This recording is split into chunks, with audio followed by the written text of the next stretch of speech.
Do you know anything at all about Hinduism? No, I don't. Nothing at all. Hinduism? It's a religion. It's a Middle Eastern religion. The Far East, India. Just that it's an Eastern religion. Ahishma or something like that, which means nonviolence. Very, very old. Several deities. Something that reaches all of the religions, that they're all the same and they're all going for the main purpose, the main object is to be pure or to be righteous. Hinduism. It's one of the largest religions in the world.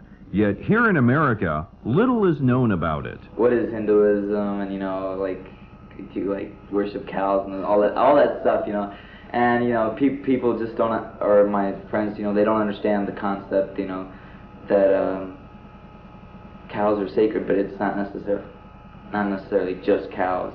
I know a lot of problems nowadays are caused by conflict of religion, so it's not like I'm telling you that Hinduism is better than any other religion, but this is what I believe. The original teachings of Hinduism are called the Vedas, and these beliefs have been passed down from generation to generation by word of mouth.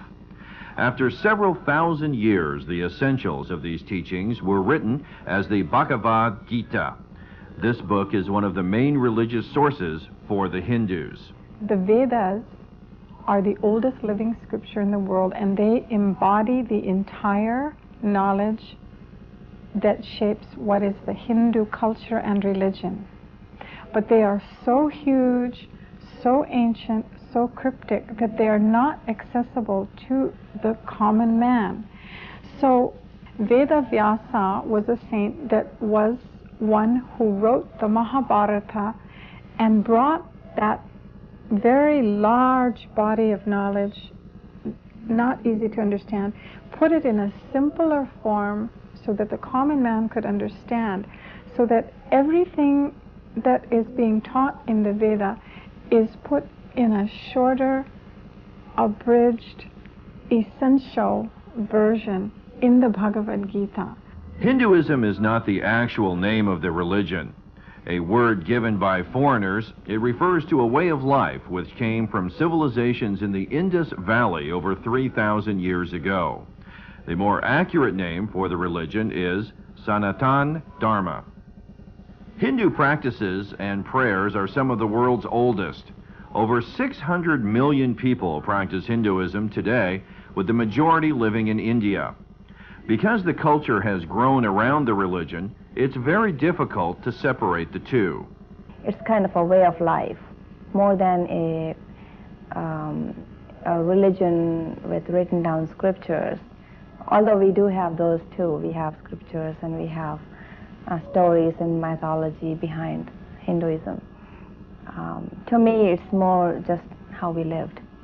The main goal of the Hindus is to achieve moksha while living, liberation from all sorrow and limitation. We are all limited by time, which means we're all mortal, we're all going to die. None of us want to die or grow old. We are all limited in terms of our knowledge. We always want to know more. We can never know enough, and certainly we will never know it all, and that is a painful limitation. Then we are definitely limited in terms of how much happiness we enjoy. All human beings by nature want to be happy all the time, but that is not the way life is. The reality of life is that it is mixed, and for every rose there is a thorn. There is much debate on how one achieves moksha. According to the Gita, it's achieved through the paths of karma and jnana yoga. Yoga means union of individual's soul or the individual spirit with that infinite spirit. You may call it God, you may call it divine being or whatever, but yoga is the process of knowing yourself, knowing your spirit, and knowing and doing the practices that how to reach that goal. Prayer is not strictly organized. Ritual and prayers for many traditional Hindus take place at home. Most Hindu homes have a place, a shrine, where we have different Hindu gods, pictures and sculptures placed, and that becomes a small kind of a mini temple for us.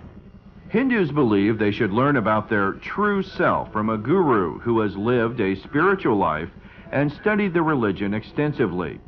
The word guru means teacher. Guru is a person who is a realized soul, means who has realized that transcendental consciousness, one with the God, and who can guide the disciples or the seekers of the God. So there are plenty of sages and saints still in India, and India is called the land of gurus. Since Hindus believe God is everything, God can be worshipped in any form. This sets it apart from other major religions. If God is infinite and everywhere, then He must be as everything. He is everything. And so what form we choose to worship that God is not what's important. They do not worship 1,000 gods. They worship one God who can be in any form you choose to worship Him in. The three most well-known aspects of God are Brahma, Vishnu, and Shiva.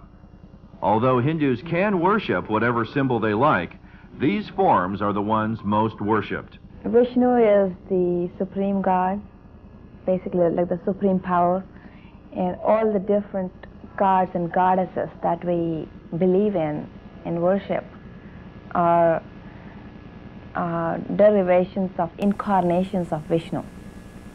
Okay, and then Shiva is the destroyer God, and Brahma is the creator God.